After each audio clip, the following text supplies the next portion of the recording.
Welcome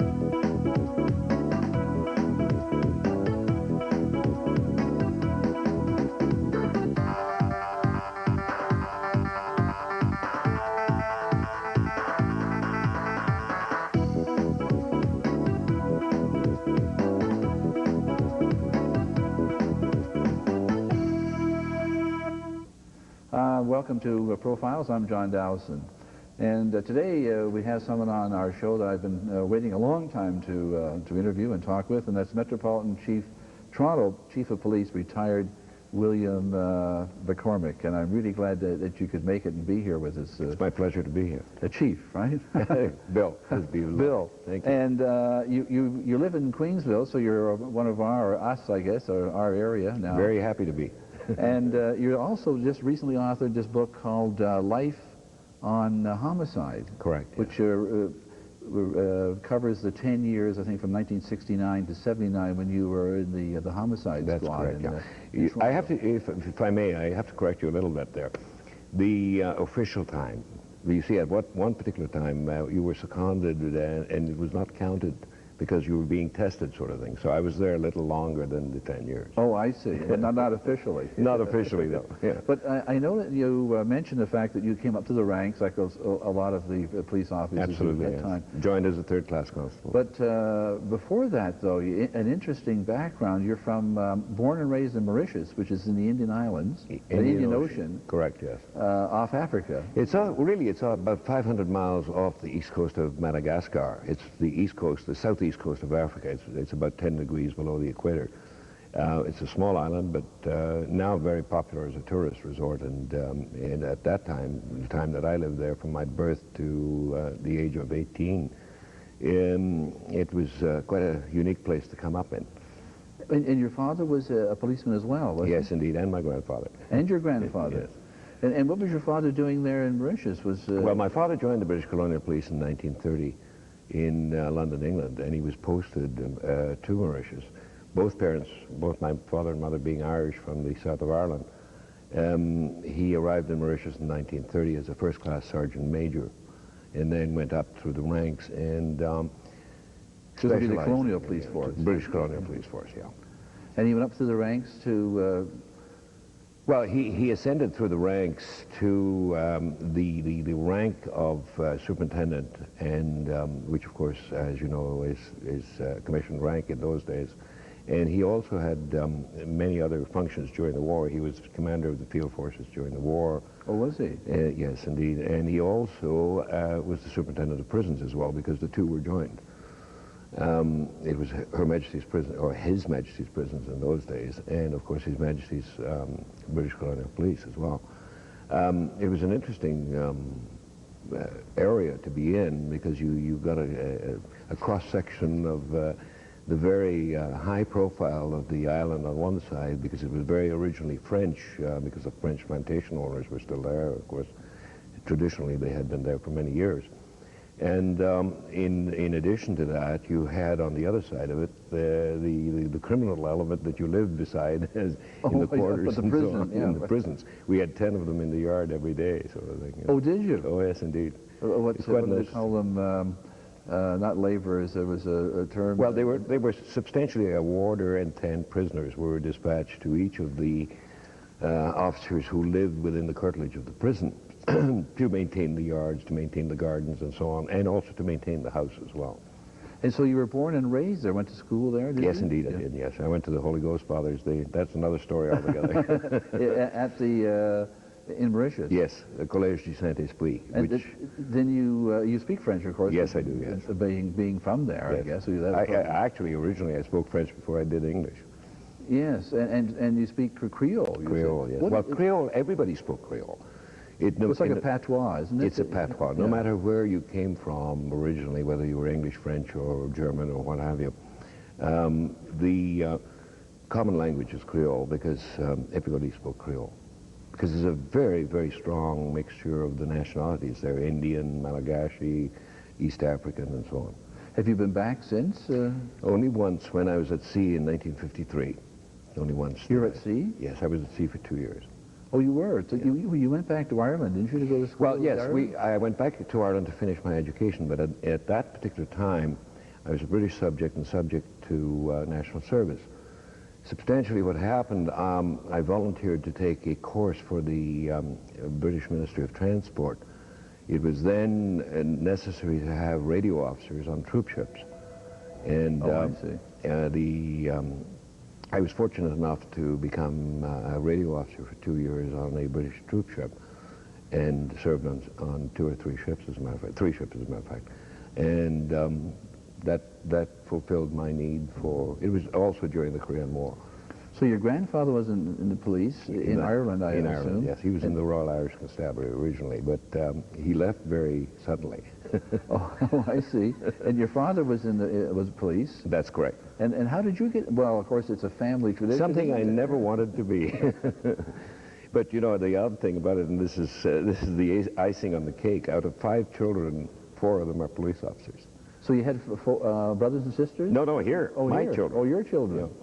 So the tradition is being carried on? Oh, indeed. My daughter, Kathy, is with the Ontario Provincial Police here in Aurora. And my 3 sons, Bill, Jamie, and Michael, are all in Toronto. And the last daughter, unfortunately, went astray completely. She went to Molson's.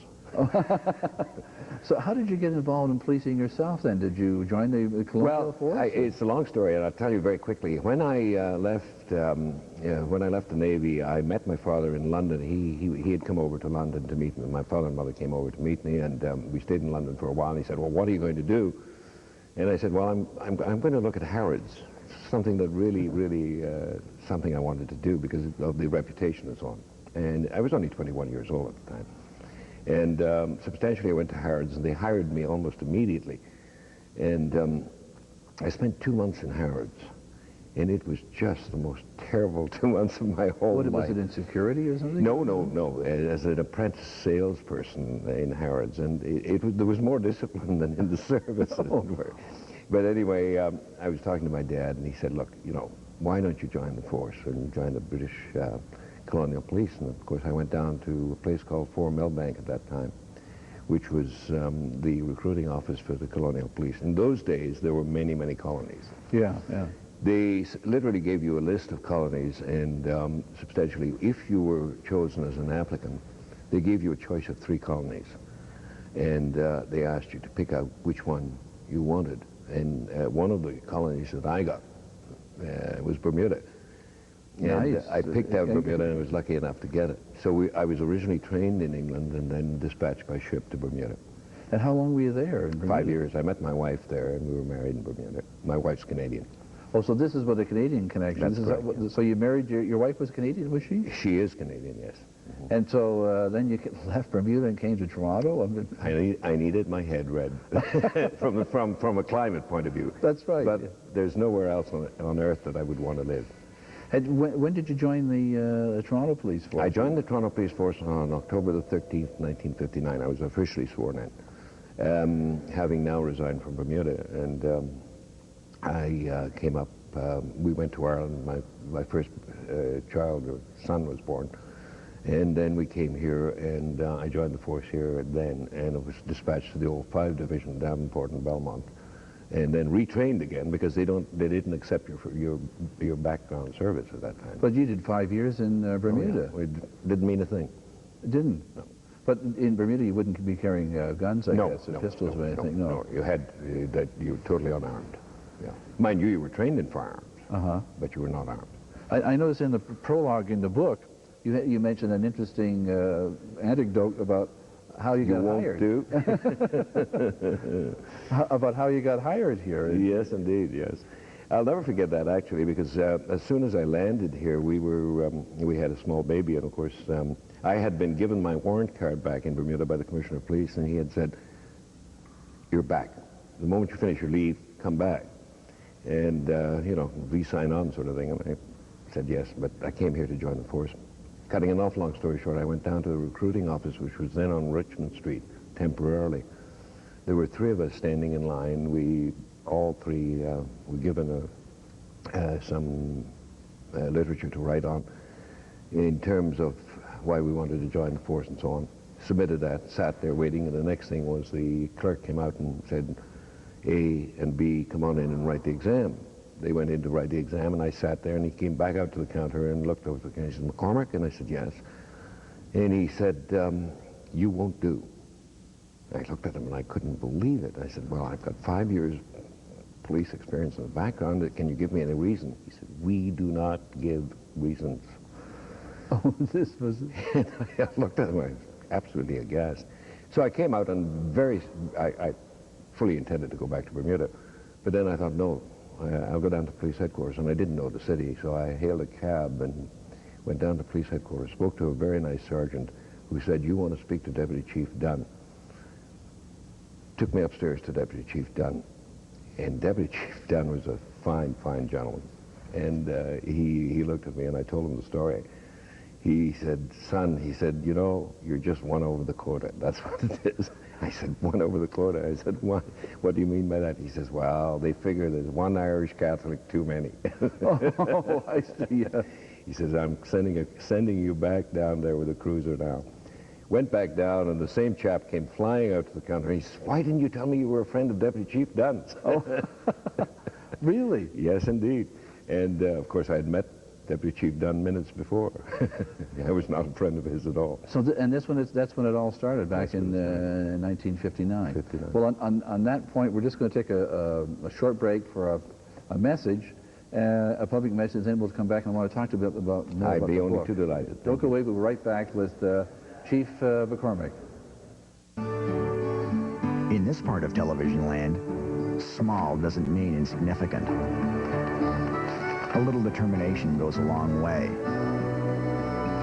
And you just never know when you'll rub elbows with immortality. 30 years ago, Rogers created community television to cover the things that happen close to home. Because in this part of television land, big things happen in small places.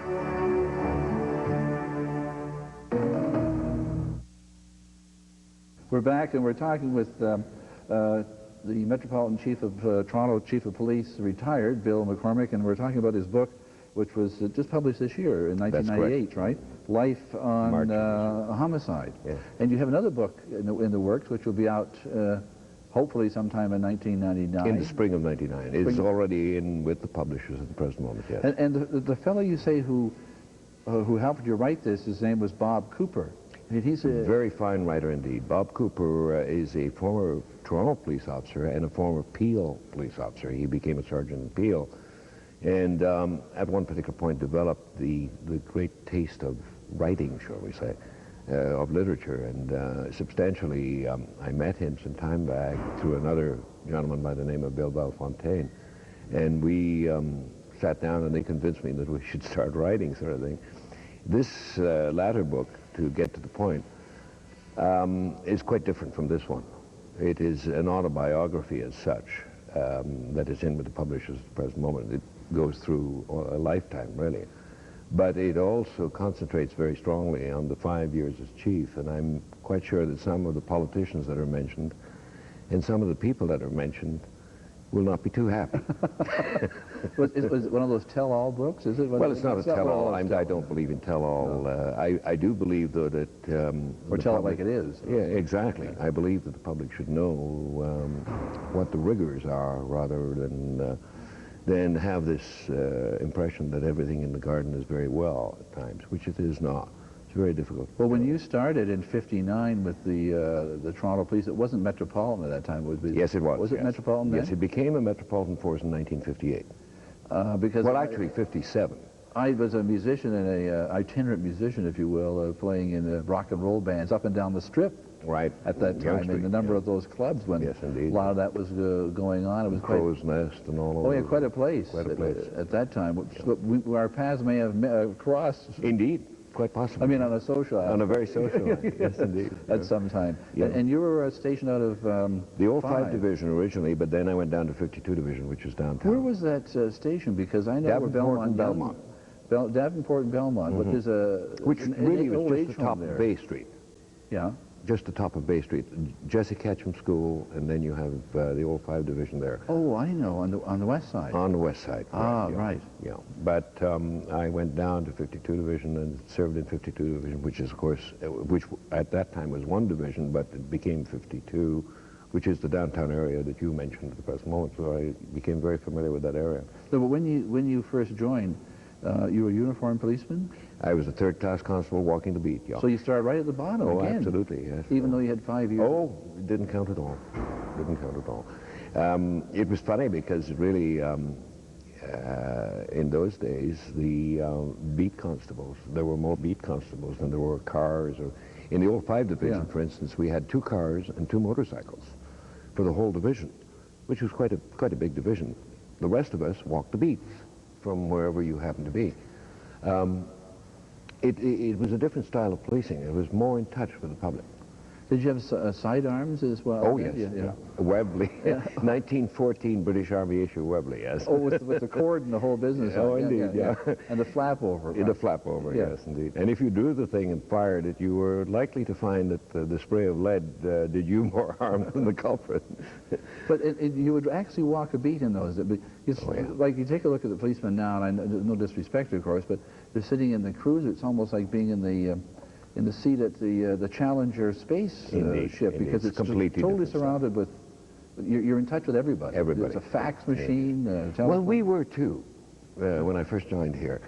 Of course, coming from Bermuda, Bermuda was very highly mechanized and very highly. The technology in Bermuda was very, very advanced. But however, let me go back to here. One of the systems that was absolutely unbelievable here in Toronto especially was the call box system. You know, in all of the downtown areas, you had call boxes, police call boxes. I remember those. You remember those with the blue light on the top? Yeah. And they were at the intersections. And you really were in touch with the station no matter where you, and you had to check in with the key, the copper key that was issued to you with your number, your badge number stamped on it. And you had to turn that every hour. Now, if you didn't turn that every hour, the sergeant would come down looking for you because they felt that, for your safety and everything else, although the sergeant patrolled as well, the patrol sergeant as well. But that call box also had the ability of a phone, which you picked up immediately and you were connected with your station. And quite often you'd be struggling with a prisoner holding up to the phone. But it was very good from that point of view. It was very well covered. No, you say it was a different time. Different time. Could you compare that at all with today?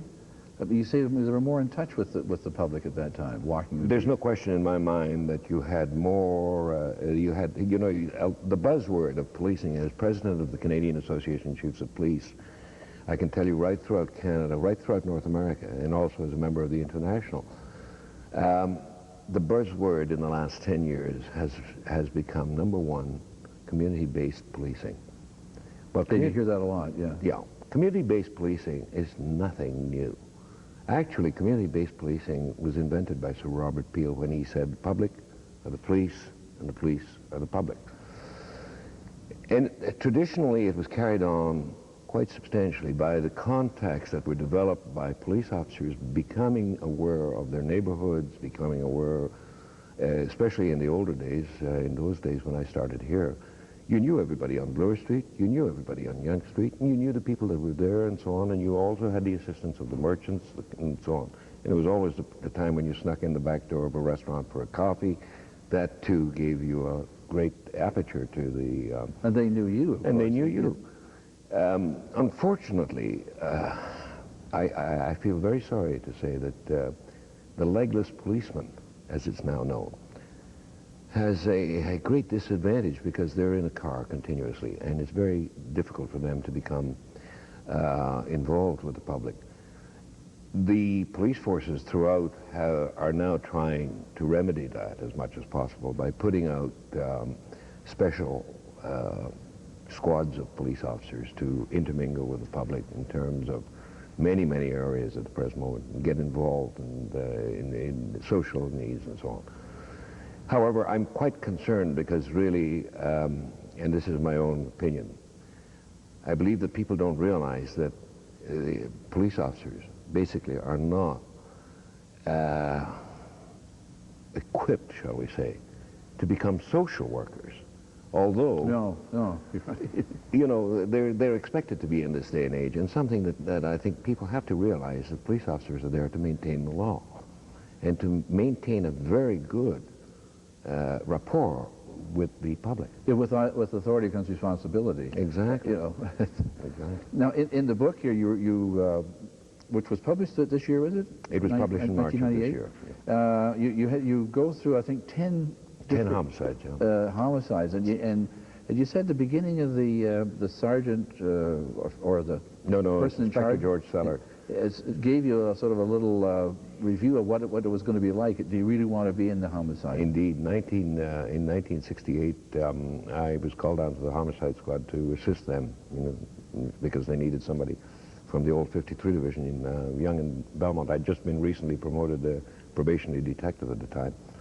And George Seller was probably one of the finest gentlemen you'd ever met. He was a World War II veteran, an officer in the Royal Air Force. And he sat me down and he said, "Bill, I want to tell you something." He said, he said, "Dispel from your mind now any thought of romanticism attached to the word murder." He said, "The media and the people at large have this entertainment view of what homicide is all about." He said, "It's one of the dirtiest, filthiest jobs that any man can do. You will never, never forget those areas that you get into where the bodies that you're going to encounter and the terrible trauma that you're going to encounter that will always be a lasting memory with you." So he said, if you do not have a stomach for that, this is not the place to be. I found him to be so right, absolutely right. But albeit that all that is said and done, it is probably the most challenging and the most interesting part of police work in my whole entire career. Because you say that in the book that when you're investigating a homicide, you have to be almost in the shoes of the of the person who was murdered plus the person who did it, Yes, and then work it backwards. Indeed, you do. And there are 10 different. The thing that got me about these, of course, these are all in Toronto, because I'm growing up in Toronto. I know all the streets and the places and the things that you're talking about. I get that remark quite often. Yeah.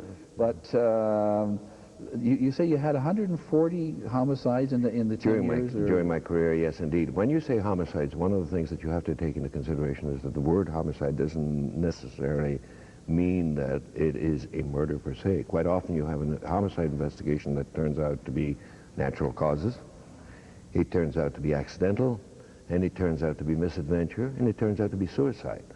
So when you count homicides, so if you count the actual ones where charges are laid, there would be about 100.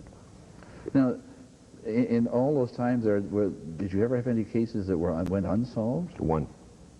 There's one. Mm-hmm. Is it still unsolved? It's still unsolved, yes. And what happens to these cases? Are they still left open for people? They're left open forever, really. But it would be untrue to say that there's a vigorous investigation that is carried out. If there's something that comes in, I'll give you an example of that. One of the cases in the book,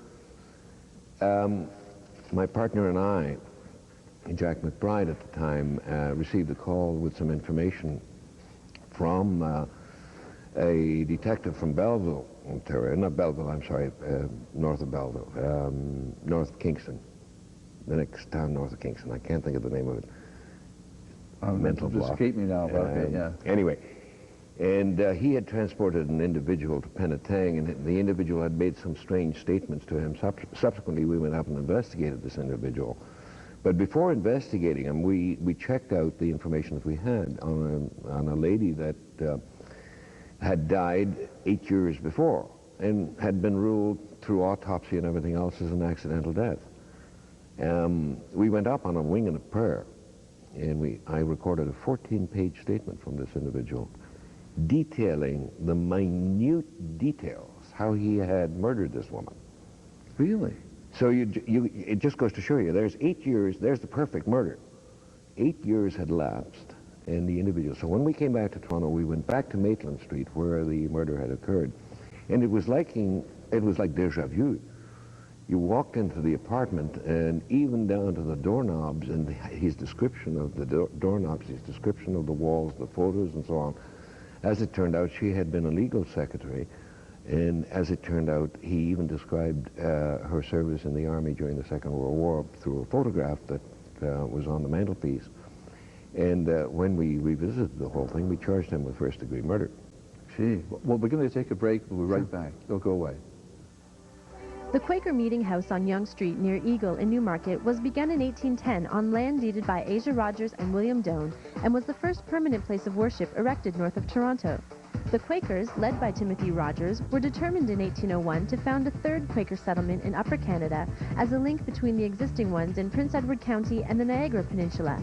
In June of 1800, he followed Yonge Street, Governor Simcoe's new settlement road north from Toronto to the rolling hills above the Holland River Valley, where he could see the potential for his group of Vermont and Pennsylvanian farm folk. He returned to York and was able to convince the government to deed him 40 Yonge Street farms of 200 acres each if his people agreed to develop the road. By the spring of 1801, Rogers' people began to arrive. They had a reputation as good farmers, hard workers, and builders of strong religious communities. Within a few years, travelers on Yonge Street found the area around Newmarket to be well cleared, well kept, and wrote about the prosperous farms and the quiet worship meeting house in the Quaker settlement. We're back. We were talking with Chief McCormick about the book, Life on Homicide, right? Correct, Life on Homicide. Yes. We've only got about a minute to wrap up, but the book is in the all the bookstores? All now? the major bookstores, all Coles, Chapters, etc. Yes. So people can pick it up there if they want indeed it they can. any time? Yes. I do hope they do. And do you do book signings? Are you on a tour? Oh, yes, I do, yes. You've been doing some of this? Quite substantially, right throughout Ontario. I've heard you on CFRBA several times, and Yes, you've been talking about that as well. Yes. It's an interesting read. It's not a difficult, but a simple one. I like the hooker murder.